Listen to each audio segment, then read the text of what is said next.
This week, we are joined by Great Britain's three-time para-triathlon world champion and Rio 2016 Paralympic silver medalist, Lauren Steadman. After a difficult year for sport across the board, Lauren is fresh from her first World Cup back in Alhandra, Portugal. So Lauren, great to have you on the podcast. And your gold medal aside, just how good was it to be back racing at the weekend? Well, firstly, thank you for having me. It's great to be on here and chatting to you. The weekend, well, I had no expectations after what's been the craziest year in the world. I didn't know how I was, to be honest, the scariest part was the thought of doing a flying mount after a year and 2 months. But I did it and I didn't hurt myself. But no, it was fantastic to be back there. I think it's just that blue carpet feeling. It's just, I don't know, walking out and it's, it's an official ITU race, like it has that vibe about it. And I had some girls to race who were, I guess, in the same boat as me. They're all a little bit nervous at how we're gonna, race and how's the outcome going to be. But it was just awesome to be back there. Felt a little rusty, but just putting your body through those kind of paces and realizing that actually, although we weren't doing the training that we were used to doing and probably not in the position and fitness that we would have been had it have been a normal year, did pretty well off the back of it. Like, it was a pretty awesome race. So it got really hot in the run. But yeah, I flew down the swim, the bike course, a couple of small hills in that, and then it was pretty steady, and then onto the run, and it was just really hot. By that point, it was about 30 degrees, but it was just great to be out there. So no, I had an amazing time. Yeah, well, a good test in those conditions as well. At what point did you at what point was that race confirmed and you were like, right, that is my goal now for the next however many weeks? I actually was waiting for it at any point to be taken off the schedule. So my coach had said, listen, they haven't taken the race in Portugal off the cards yet. So let's just do that one as an end of season and you can have a bit of time off after, and then we'll go straight back into things ready for next year, Tokyo 2021. So I was like, okay. But the whole time I was like, I have a funny feeling any day I'm going to receive an email that says, unfortunately, it's not going to happen. But it did happen. And I was lucky to get out here and do a bit of warm weather training beforehand down in the Algarve. So that's also been good as well. Things are open out here in the Algarve. It's very different to what we've got in the UK. So I've been able to get into a swimming pool whenever I've needed to. The Olympic gym was open. So it's actually been kind of like a good end to the season, a good solid 4 weeks. And then the race just kind of topped it off. Brilliant. Yeah. And I presume this has been comfortably your longest break from racing, even injuries included and everything. It's been, well, like you said, over 12 months, right? Yes, I think that's been the longest I've ever had. And I've done some sort of local ones in the UK that were, I guess, just a big, hard training hit out is what I kind of approached them as. But nothing that, like I said, has that kind of blue carpet sense of doing an actual race at the standard that we're used to. So a couple of small hit outs. I think Zwift has become like my racing platform. Quite regularly doing TTs there against my coach. So it's kind of been like racing, but not quite the same vibes. And logistically, obviously, big para-triathlon races are very involved already. So did the added protocols was that tricky to deal with as well, or? I guess with having para-triathlons and hosting them, obviously they've got such a spectrum of disabilities and having handlers and all the aspects that come with, I guess, just thinking outside the box as opposed to, I guess, normal able-bodied triathlons, all the little things you have to think of. But I'd say that actually at the weekend in Alhandra, it was really smooth, and they'd worked so hard to make sure that actually the athletes didn't notice that there was a lot going on behind the scenes. It was to always, clean hands, masks on everywhere you went. Only if you warmed up, and then the actual race itself could you take the mask off. But apart from that, everything felt really effortless. And I guess having a virtual race briefing, that was different as well, because you're normally in the room and ask questions. But that went smoothly as well. So I feel as though that actually they kind of did everything that was needed, but it didn't affect us too much. So yeah, it was amazing. Yeah, I was lucky enough to be in Argentina at the weekend as well. And apart from the traveling with the mask on, it you just sort of forget it's there in a way, don't you? And yeah, I think we're also used to it now in everything we do, that actually it's just what we do now. So yeah, it felt kind of normal, but different. Yeah. So you said you've been in Portugal for a few weeks then. Prior to that, was it kind of lockdown and coming out of in the UK, and where are you based and how has it been? Yeah, so I was pretty much all of last year training out in Lanzarote with my coach. That's where he's based. So I kind of had to flee Spain and get back to the UK as soon as I could, because British Triathlon wanted me to be in the UK rather than overseas. So I got back, and I live in a very small flat, and it logistically wouldn't have worked with triathlon. Couldn't have put a running machine in there or anything like that. So I moved up to my parents. They literally just the day of lockdown moved into a new house in the country. So had lots to do with them. And my dad had created this awesome double garage that had a treadmill in it. It had my kicker with my bike and a whole gym. So No, I bet he loved putting that together for you as well. no, he did, and he was often in there with me. My parents became really, really fit over lockdown, because my mum was riding her mountain bike next to me whilst I was running. Dad was doing bike rides with me. That was actually became a thing on Tuesday mornings. I've got a strip of 10 miles outside where their house is. It's like the old motorway. I'd set him off about 3 minutes, 45, 4 minutes ahead of me, and it was like a 10-mile drop. I had to hunt him down. So yeah, I got some new training partners. But no, in general, I actually had a really lovely experience of lockdown. I know that some other athletes had a difficult time, you know, just hearing that the games was cancelled alone.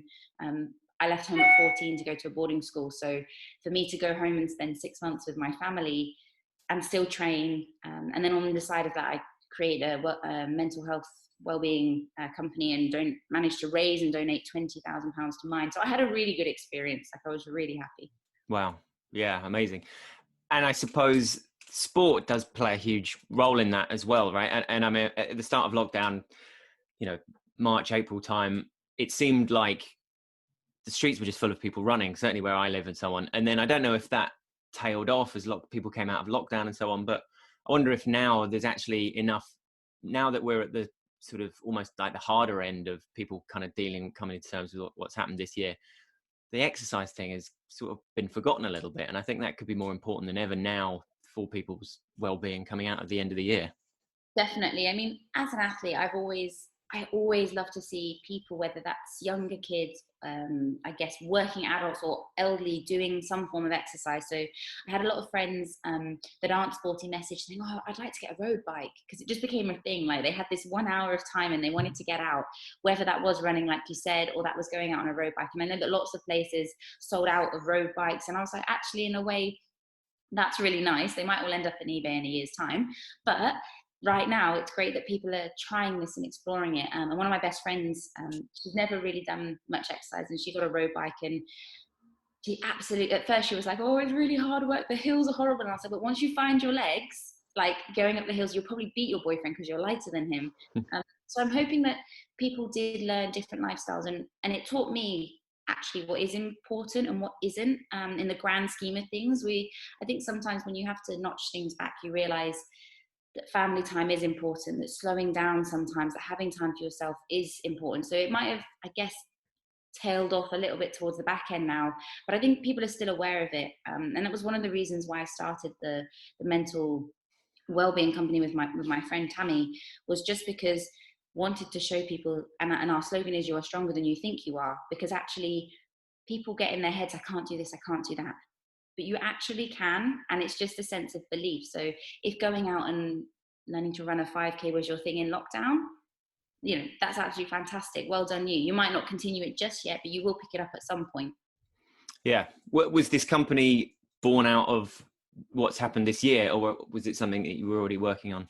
We were already working on it, and I guess it was kind of a post Tokyo 2020 thing. I was so focused on the games, and then lockdown hit, and I was like, we don't know if the games is happening. We don't know what's going to go on. I've got some free time right now. I'm just, I train in the morning, train in the afternoon, and then I've got a big block of time. So we decided to go ahead for it. And I was on the UK's TV show SAS Who Dares Wins. And I was on there with a bunch of other celebrity recruits. And I kind of spoke to everyone and said, listen, we've just been through the worst week, 9 days of our lives, that we needed to be strong. We were resilient. We found a way to do things even when we thought we couldn't. So let's try now and share that ethos, that methodology with everyone, because lockdown's going to hit and it will affect people in different ways and not always positive. So we all came together, designed a t-shirt, and using the company that I set up, Sizu Minds, basically sold over 5,000 t-shirts, and kind of created an online community where people felt that they could voice anything that they were struggling with, or we gave them the platform to talk about what they've dealt with, so that hopefully someone else dealing with something similar would listen and it might help them. We had some amazing stories come through, and I've been running when I was back home in Portsmouth. I was running down the street, and one of the ladies had one of the t-shirts on that I designed, and I was like, "Oh, nice t-shirt!" And she was like, "Thanks." And it was just like a really nice thing. So I guess a sense of community. Is it something that you have yourself kind of struggled with? You've put yourself in some incredibly difficult positions. I was going to come to the TV shows later, but I mean, you were obviously on Strictly a few years ago, and then this SAS thing, both of which, for very different reasons, are putting you through a huge amount of sort of physical and emotional turmoil in a way. That's obviously something that attracted you to the offer of doing it in the first place? I think so. I think it's very easy sometimes to get hooked up in what you can and can't do, what scares you, what doesn't scare you. Being in the world of sport, you're always constantly on that start line, and you're in a sense of the unknown, and how you deal with that sometimes dictates how well your race goes. So I guess after being an athlete for sort of 16 years, kind of learned a sense of control on that. But I'm always looking for ways in which to, I guess, help others or guide others. And I've had a lot of people that have said, how do I just go and do things? And I don't know if that's because I was born with one arm. I've got this kind of can do, go do attitude. I think it's something my parents instilled into me, but I like to make sure that I've tried absolutely everything and exhausted all avenues, everything I can do. So when Strictly came along, I guess for Strictly, it was glitter, glamorous, 14 million people. It would have 14,000. Biggest show on TV, right? I mean, that's... And like, I guess I'm okay dancer. If you'd have asked my sister before, can Lauren dance, would have just laughed in your face. And I guess it was just being in a zone that, yeah, was really uncomfortable. I had to take 7 months out of training. That was probably the hardest part to deal with, was knowing that my training was going to take a big hit coming off the back of it. Not so much putting myself in the uncomfortable zone, but my partner, AJ, was amazing. And I went on there for anybody at home that thinks, I can't do this because of this, or I can't do that. You might not do it the same as everyone else, fine, but you can do it, and there is a way to do it. And that was what we constantly proved on Strictly. And I guess just body confidence, body image. I've always been fine with having one arm, and sport definitely helped make me more confident with having one arm. But going on a TV show where my arm was on display to so many people, like at first there was a couple of hesitations. I felt a bit self-conscious, and AJ said, listen, you're going to stand here next to me with your head high. You're going to deliver an amazing dance and put so much courage and confidence into so many people. That is why you're here. And then after that, I didn't even look back. And then on SAS was, again, the polar opposite. It was mud, it was dirt, it was no sleep, it was eating boiled kidney beans. It was the grimmest experience of my life. And I looked... How long were you experiencing all that? We were in there for 9 days. Right. And so like after 3 days, you were kind of like, oh no, what have I done?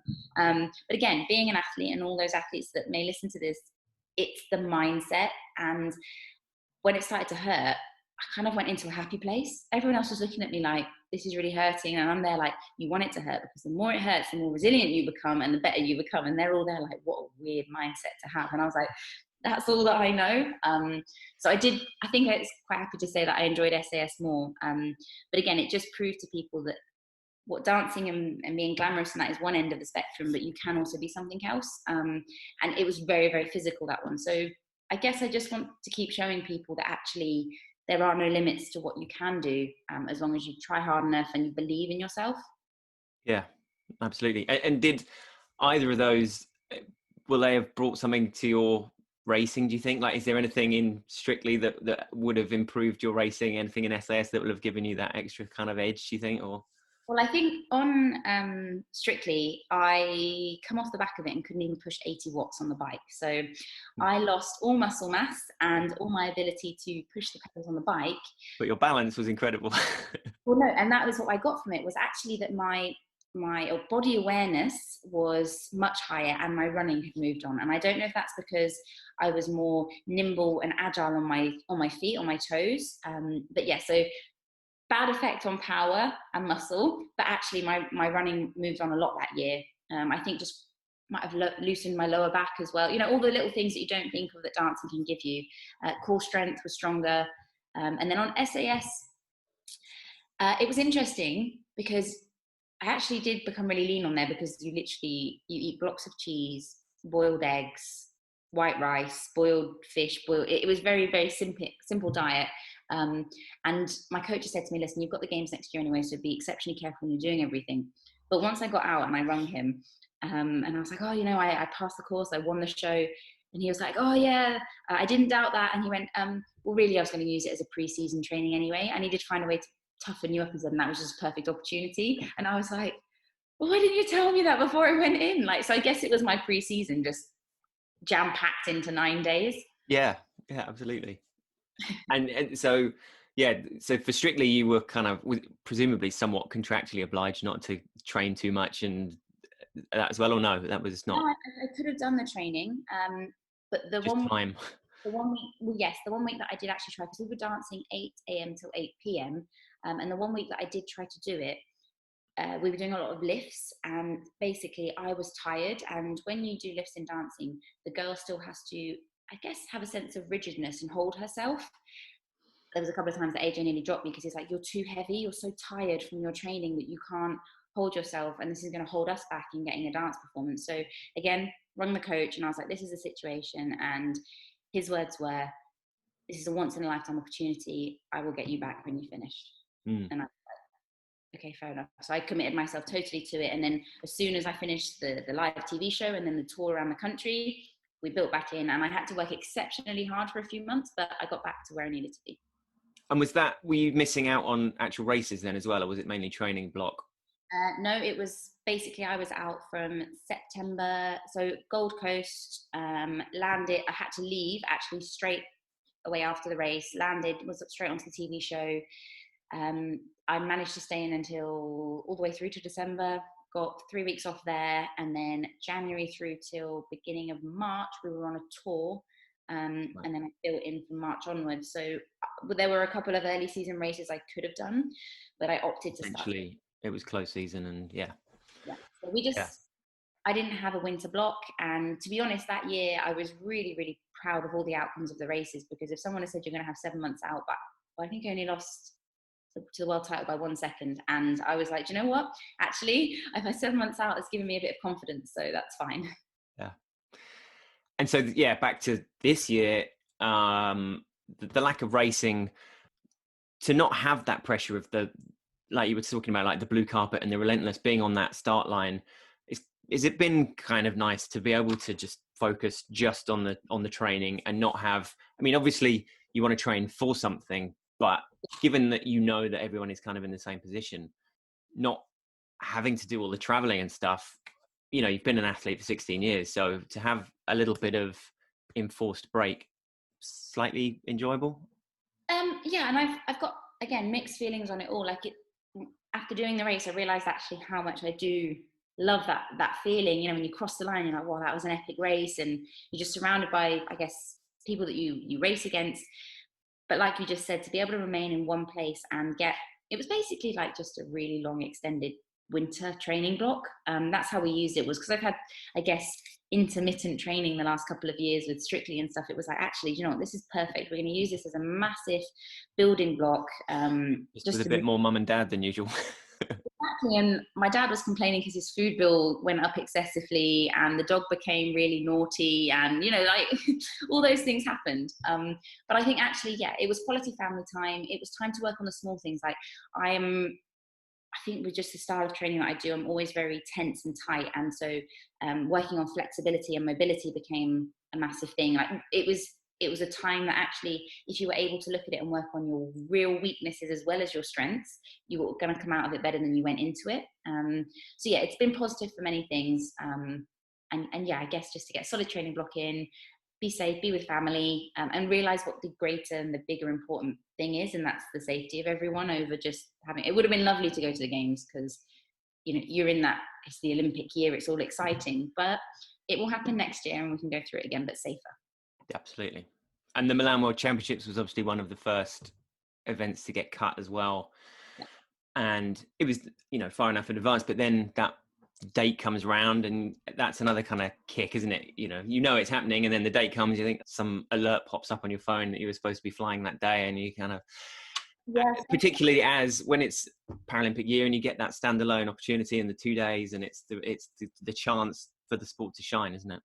definitely. I think because it was within Europe, it was an easy one for us to get to as Brits, which always quite helps with Worlds because you're already nervous enough, let alone dealing with all the travel. And I was supposed to be doing Bermuda, which I think was 2 weeks before that as well. Of course, yeah. But I think how I kind of sat down was I'd flown home, I was in the UK, and it was like, oh, the race is going to happen, are they not? You were only allowed outside for 1 hour a day, so everything was taking a hit, and it's like I don't think I'm actually going to be able to race as well as I want to. So for me, I was like super disappointed because I was actually feeling really strong and in a good place at the beginning of this year. But then half of me was relieved because I don't think that any of the races this year, even the one I've just done, wasn't what I would call a 5-star race delivery. Like it just wasn't for me. I didn't feel sharp. I didn't feel all the things that I normally do. So actually it's better that the games is postponed and all the races are, because I probably wouldn't have been happy with the delivery of the races. So yeah, utter disappointment. But then on the other hand, actually relief, because I would never want to race without knowing I'm at my best. Yeah. So you've been spending this time with your parents. You said you were at boarding school from the age of 14 as well. And so, but you know, as a kid, you were born without a lower right arm. Is that a massive chunk of your memories as a kid, or actually not particularly? I have the fondest memories of my childhood. I have never, I guess, felt as though having one arm has been exceptionally detrimental or limited me in any way. Sport, since I've been a little girl, has always been something that I've gone towards. And I don't know if that's because sport has allowed me to feel as though actually I can do anything and that I do fit in. You know, it was always hockey, netball, rounders. Absolutely loved all team sports at school. You'd always see me there after school, trying to probably get away from doing homework, but doing all the sports clubs and stuff. And just fell into swimming. I think I was about 11. Went through what we have in the UK is like Kellogg's swim levels that you do, and then went to a local little club. And then someone said, "Oh, did you know they do disability swimming?" And I was like, no, I don't know what that is. And then me and my dad went to a competition, and 6 weeks later I was put onto a world-class development program. So it was all really fast. And if you'd have asked me when I was a youngster, you know, what do you want to be when you're older, I probably would have said vet or an air hostess. Like they were the cool things to me when I was little.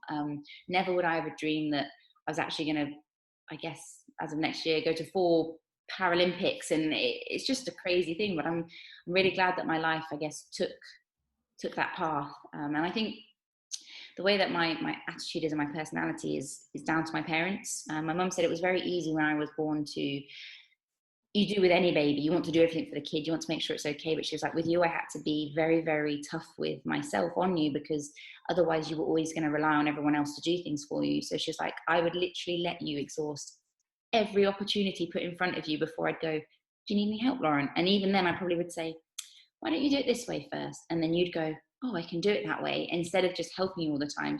And she often says now she thinks that's why I'm so stubborn, but I like to say determined. 2 very different words, Mum. But yeah, I think that's just, yeah, I have really good memories, and I've always been surrounded by solid friends, and fellow teammate Claire Cashmore. I'm pretty sure everyone will know her.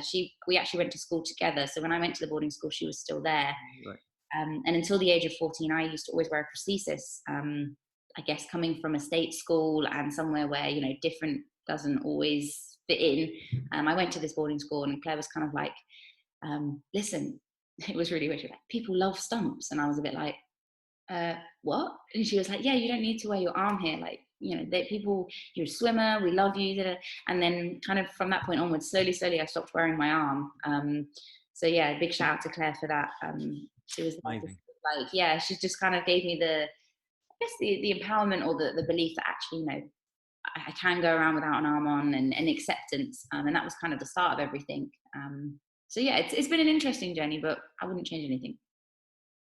Stupid question, possibly, but were you wearing a prosthesis for playing certain sports as well, or so my mum, hockey, or no?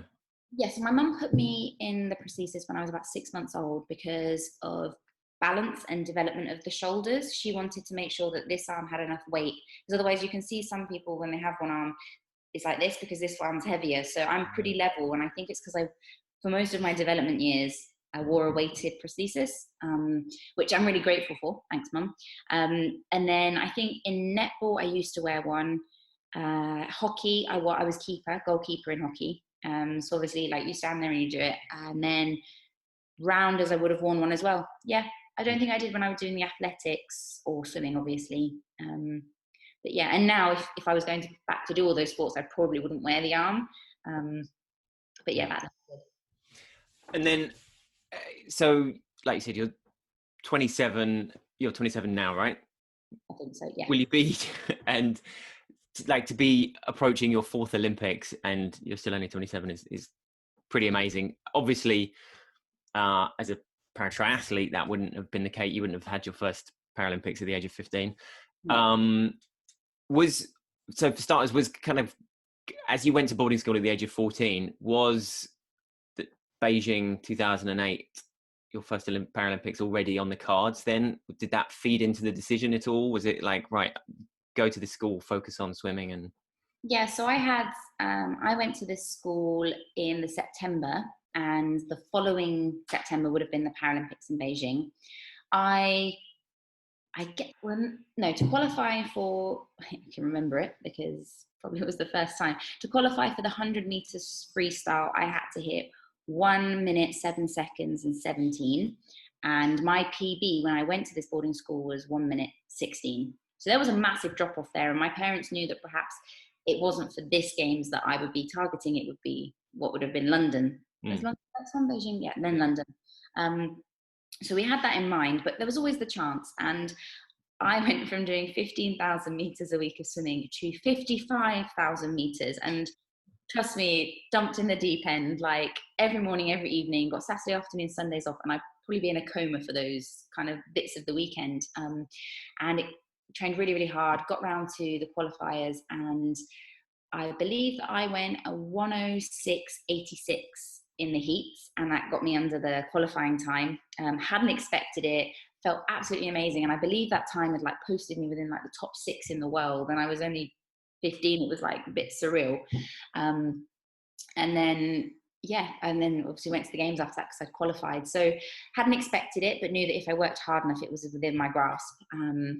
So yeah, it was I can still remember it as well. And if someone said your favorite sporting moment, you know, I have the 3 world titles, I have silver medal from Rio, but it may still be that moment of touching the wall and hearing the commentator say like, Lauren Steadman, lane 4, Kelly College has qualified. And it's just like, because I just think it sticks with you forever. For sure. Yeah.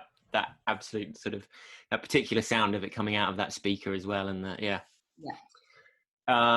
And then, so obviously London 2012, you were still very much a swimmer. Triathlon had sort of entered your life a little bit at that stage.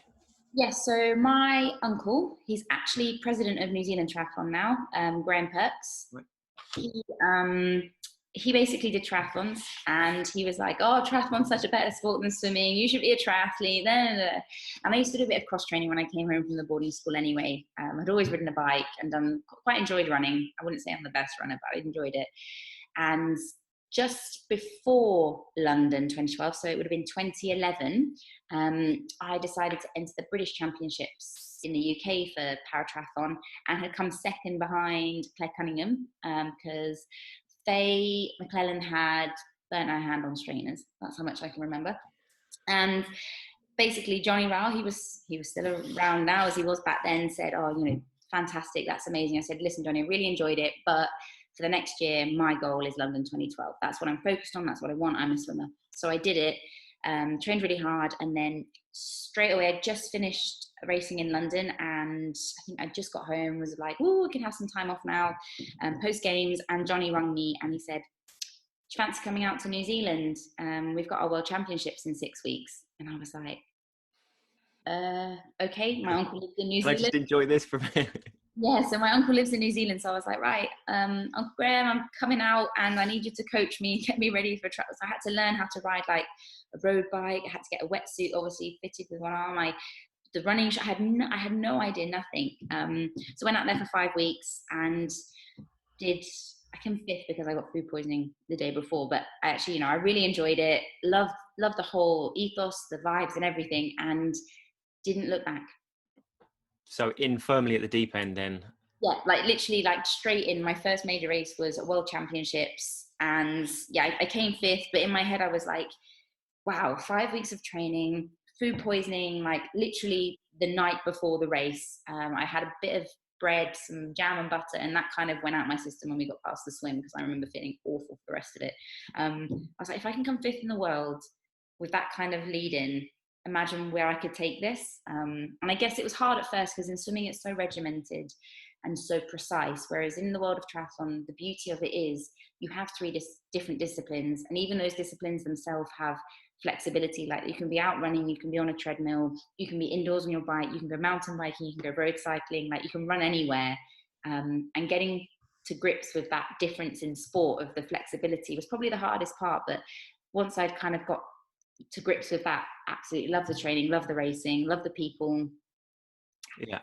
And has the kit kind of evolved with you as well, or are you using pretty much the same kind of stuff as you were back then in terms of, you know, the brakes and the gears? And Yeah, so I've always been very, very lucky with support, actually, which is the one thing that I'm really grateful for. So I had a Moda, and my setup was slightly different. I've always worn my NHS arm prosthesis that was the last one made for me when I was 14, and I stopped wearing it. And everyone's always like, oh, don't you want a better arm? Don't you want a carbon fiber one or a better setup? Until you can give me an arm that I'm happy to fly around a corner at 30 miles an hour and not come off and be able to handle the bike, whatever, I'm not changing it. So this we're one you still feel working on it. totally comfortable with. This is like, yeah, this is the one you've had for so long. I can control that bike with that prosthesis. If I came off and broke this wrist, I'd be able to finish the race using that arm. So that is how, I don't think I can replicate that. And until I find something, for me, I'd rather have an element of confidence in my own handling skills than a slightly lighter arm, which might make me fractionally faster. That's kind of where my headset is. So the arm is still the same. We're still using, obviously I've gone up, the first bike I had didn't have electric gear, so I've now got Di2. I run that now. And the brake problem, we'd already solved that back then by having what's called a problem solver, like both brake cables go into one lever. Yeah. The next challenge, which I think all one-armed people are probably going to have to do soon when the new bikes are coming out, is obviously most bikes coming out now with disc brakes. And the problem we've got is using those, I think the brakes can't really, you can work them both cables on rims, but hydraulic system with two cables and trying to get one lever to pull is proving a problem at the moment. So that's the next challenge that I'm working on. I know Claire is, and then also I speak quite regularly with Sarah Story, and obviously they're looking at it as well because bikes have disc brakes now. So that's the evolvement. I think next is getting it to work with disc brakes. And Claire obviously didn't race Alhandra, no. I mean, your results are sort of first, second, first, the odd second, but basically, and obviously Claire kind of came onto the scene in 2017, right? So, yeah, you guys are pals, great rivals, on and off and all around. And yeah, so I'd say actually like the top three of us, Grace, Claire, and me, I'd say are the kind of, if we turn up at a race, it's kind of like, oh, take bets on who's going to take the top spot. Like, and for me, coming through for so long now and being in the world and actually having healthy competition, like that is what racing's about. So like at first it was kind of difficult because when you've been at the top for so long, you're used to being in that position, and it's like, oh my gosh, someone's come along. But actually now, after having last year where I wasn't at my peak fitness because of, you know, Strictly and all that, but actually having the year where I had to have a strategy in place for a race and actually race, like it was amazing to have the competition. And a couple of races, like me and Claire were shoulder to shoulder on the run, and it's exciting. Like you're like, come on legs, like have you got this, have you not? And one of them, Claire took it, on the next I took it, and then the Europeans, like from somewhere my legs found a minute and a half and put it in, and but it was just exciting. And I think if you take aside like where Paralympic sport is, that's the way it should be moving, to the point that actually it is competitive, it makes good watching, there's more people for us to race. So I'm hoping that myself, Grace and Claire are encouraging other people to come forward and be part of Paratriathlon, because I'd love to see it evolve to the point where there's like, I guess in the elite women's now, there's so many of them that line up that could take that title at any given race. It would be fantastic to get like Paratriathlon to that point. And Tokyo test event was one of your kind of great battles as well, wasn't it, last year? Yeah, so I think Pretty much all of them. We turned up to Montreal, and I said to my coach, like, I couldn't even push 80 watts 6 weeks ago, so I just want to finish this race and see how it goes. And it went really well. And then what come after that? We had Tokyo, which I didn't know how I was going to respond to the heat, because I think heat is such a hard thing to train. You just don't know how your body's going to react, and how you think you will react. You can have a totally opposite effect. So I was fully aware of that. And then we turned into a duathlon, and I wouldn't really say that running is my strength. So I was like, oh gosh, how's this going to go as well? So I really did just go in going, do you know what? I've got my lucky pineapple socks on. Let's just give this a good go. And got out onto the run. And I'd actually had a niggle 3 weeks before Tokyo, which had stopped me running for 3 weeks. And I shouted to my coach, I can feel the niggle coming on. And he was like, just ease up, just go round, just that's the more important thing, injury prevention. And then it kind of went away, and I found my legs just sort of started to come back, and I just pulled away. So yeah, I think my wins were shocks actually to me. I might have looked like I was in control, but I think I was actually running like, what is going on here? But no, it was great to just get the experience of that. And then 2 weeks later, I think I didn't fully recover from Tokyo and the heat properly. So at Worlds, we ran shoulder to shoulder again.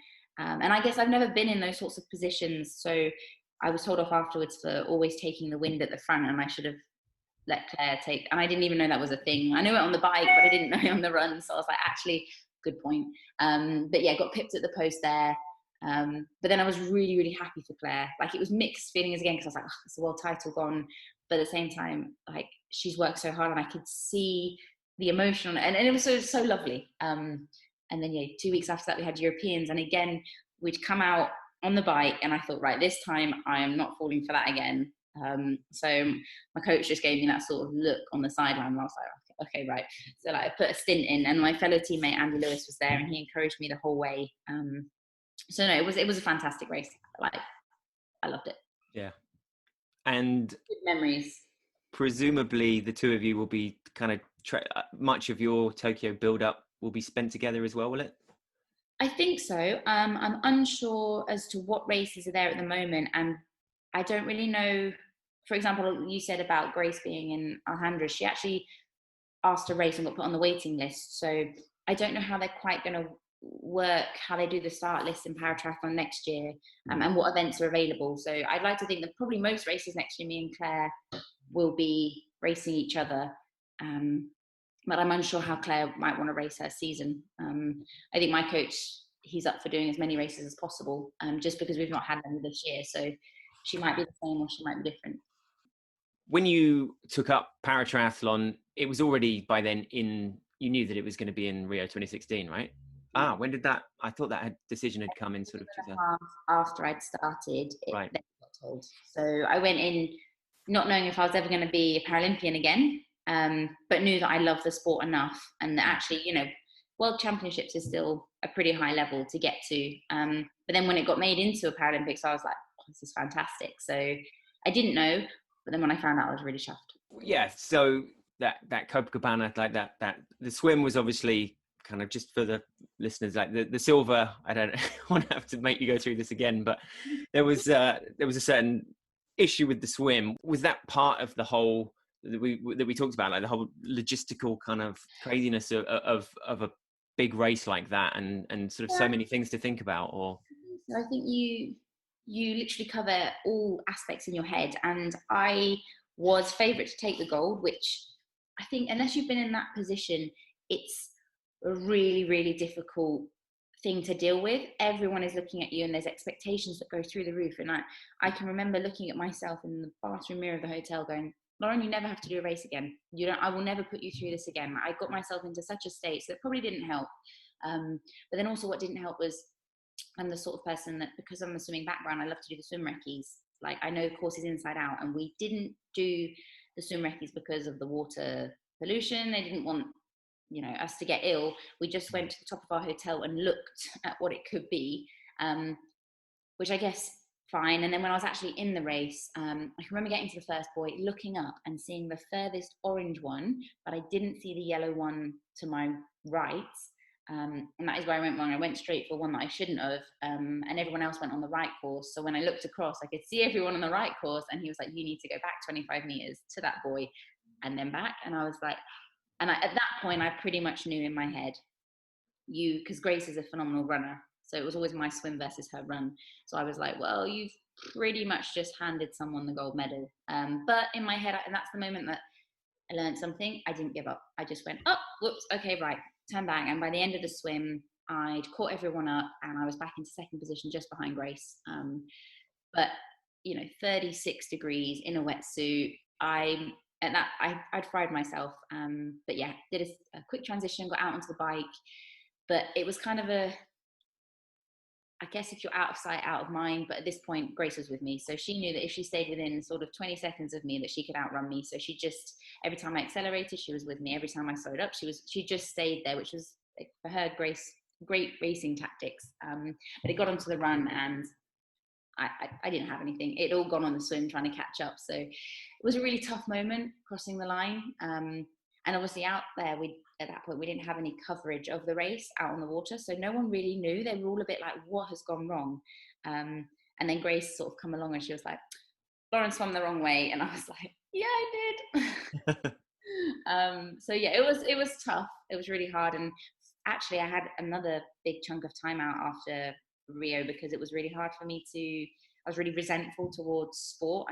It really, really upset me. And I just didn't touch my trainers, didn't go anywhere near my bike. And then my coach now, Robin, come to me and he was like, listen, you have unfinished business and you're a phenomenal athlete and you've not finished what you started yet. So come on, let's sort this out. And so I came back. But yeah, I was in not a good headspace post that. Really, yeah. And compounded, no doubt, like, you want to be coming out of a Rio Paralympics sort of with a silver and just feeling great about the experience, let alone the performance, right? And if it's constantly just there in the... Well, that was the other thing, was my mum was like, listen, if I'd have told you when you were little you're going to have a silver medal from the Paralympics, that is amazing. And I was like, yes, but it's just, I guess it's your own personal expectations, isn't it? And what you can deliver. And it wasn't as though I wasn't ready to take the gold or that I wasn't at peak fitness. Something else had got in the way, and that's where I probably felt a bit like I'd not done myself justice. So since then, I have always swum every swim recce, and I've never swum the wrong way since. And obviously, that will have all stood you in good stead for Tokyo, and Tokyo will be another step up for the sport in general. And you've, over the last will be 10 years, that sort of trajectory of the sport, you must have, you've been right in the thick of this incredible period of time for paratriathlon, the progression into WPS, into more World Cups, all of that, and better coverage on TV. It must be amazing to have been at the front line of all of that.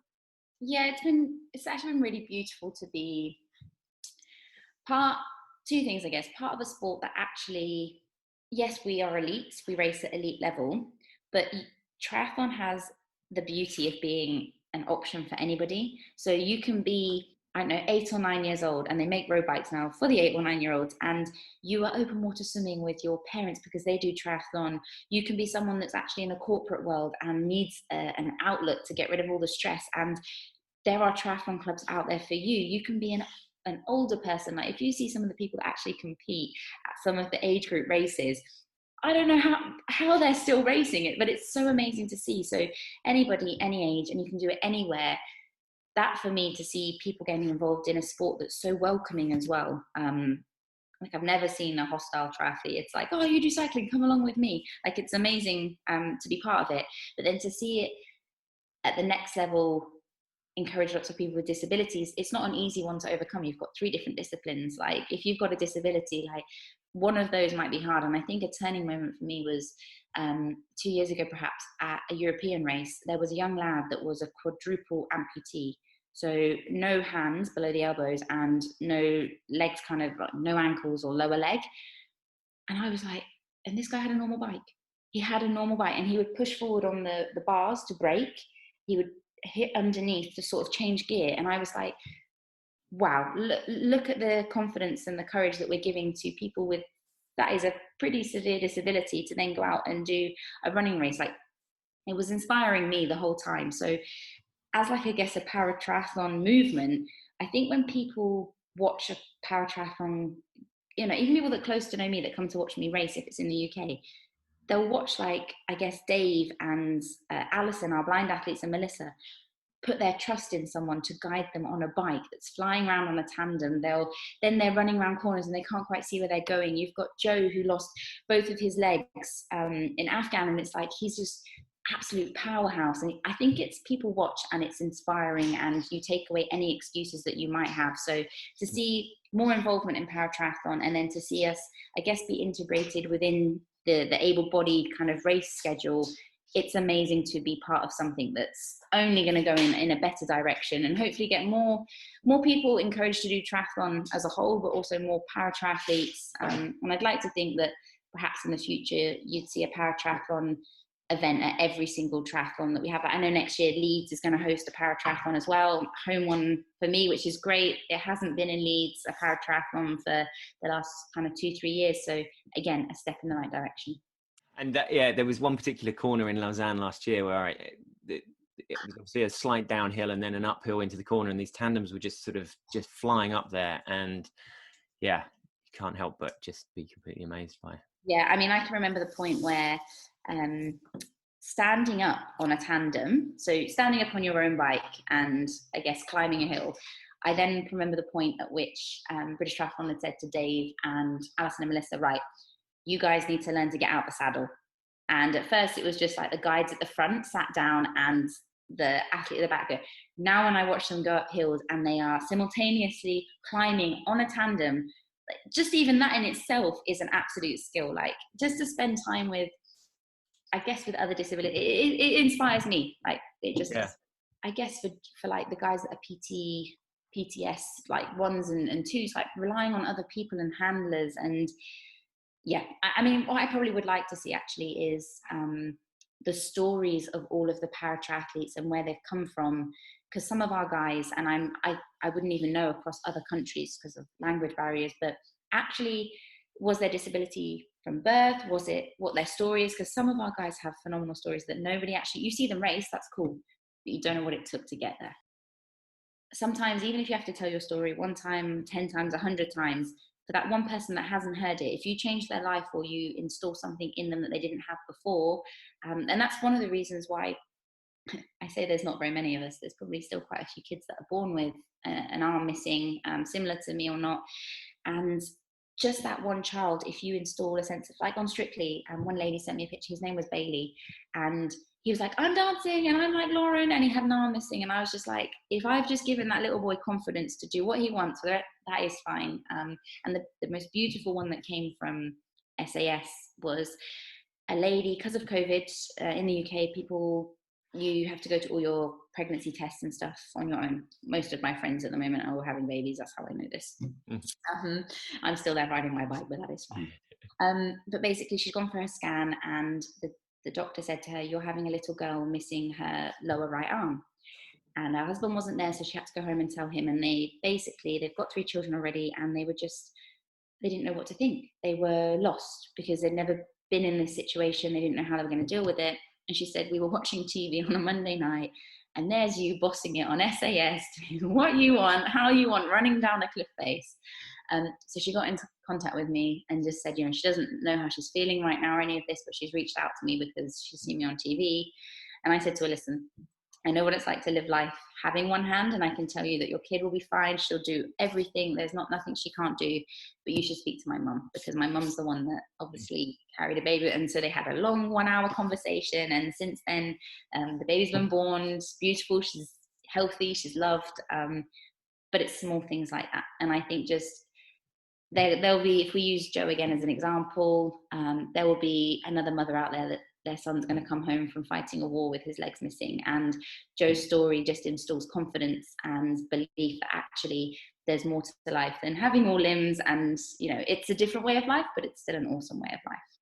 And your success is testament entirely to your parents as well, isn't it? And that must be incredibly gratifying for them, particularly over something like lockdown. It's like, daughter's coming back and everything that she has is in some way trace backable. There's so many variables and reasons that things could have worked out very differently, but through a combination of their right decisions and your toughness that came out of that, it's all...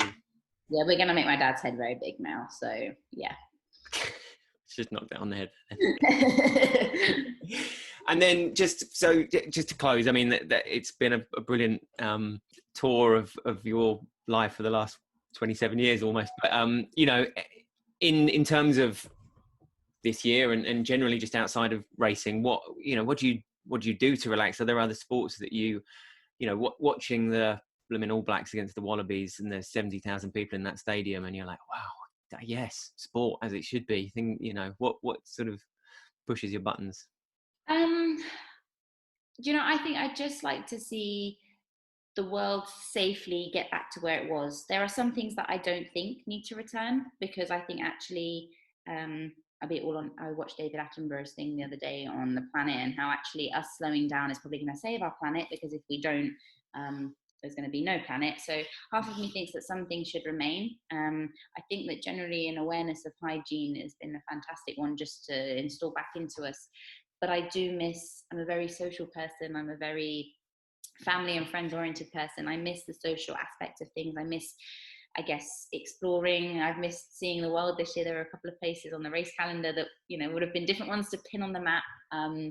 So yeah, it will be great next year to think that, you know, we'll have perhaps got a vaccine, we'll be in a better position than we are now, that the games can happen and that we can have spectators. And I couldn't imagine going to a Paralympics or the Olympics for that matter, and there's no spectators, there's no atmosphere, there's no vibes.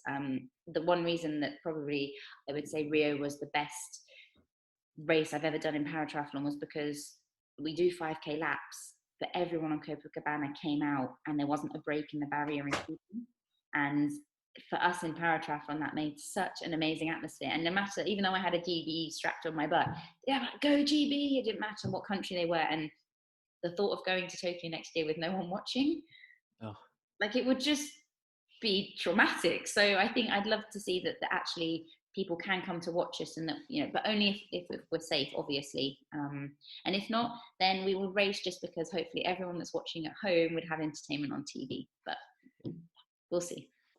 And in terms of, like, you know, when you're wanting to just forget training and racing in COVID worlds for a few hours, what's your kind of go-to? So at the moment I'm still out in Portugal and I've got until next Tuesday off. So every day I wake up and I'm like, oh, should we go for a swim today or a bike ride? And I'm like, no, this is your only time off until the games next year, so enjoy it. So I've been beach walks. I'm actually launching another round of clothing to raise, if I can get anywhere near the 20,000 that we raised last March for Mind. I'd like to raise a similar amount for the charity Action for Children. We're releasing Christmas jumpers, which we're working really hard on. So right now I'm sat down on the computer going through the SKU codes and all the images and finding endorsers to wear these t-shirts. So that's my current my job this week. Are we talking classic Christmas jumper, you know, No, we're not talking bright, bubbly, cheesy. I'm going on the same vibes of You're Stronger Than You Think, keeping a geometrical theme. And this Christmas jumper is to remind everyone that they are strong, that they unity, and actually Christmas is a time for coming together, sharing gifts, sharing love. We might not be able to come together this year, so I want to create like an online community. But no, these Christmas jumpers are a tad different. So when you see them up and running, please let me know what you think. For sure. Yeah, it's going to be a very important Christmas, isn't it, for a lot of reasons. Yeah, I think so. Yeah. Well, it's been lovely talking to you, Lauren. Thank you very much for your time. Thank you for having me. And good luck with the rest of the year and coming back to Portugal and so on. Thank you very much. Fantastic to hear from Lauren Steadman over in Portugal, and she of course features in some of the amazing action from the likes of the Tokyo Test event and Lausanne Grand Final, available to watch on triathlonlive.tv. We'll be back with another episode in 2 weeks when we look back over the brilliant career of New Zealand's Ryan Sissons. Thanks for listening.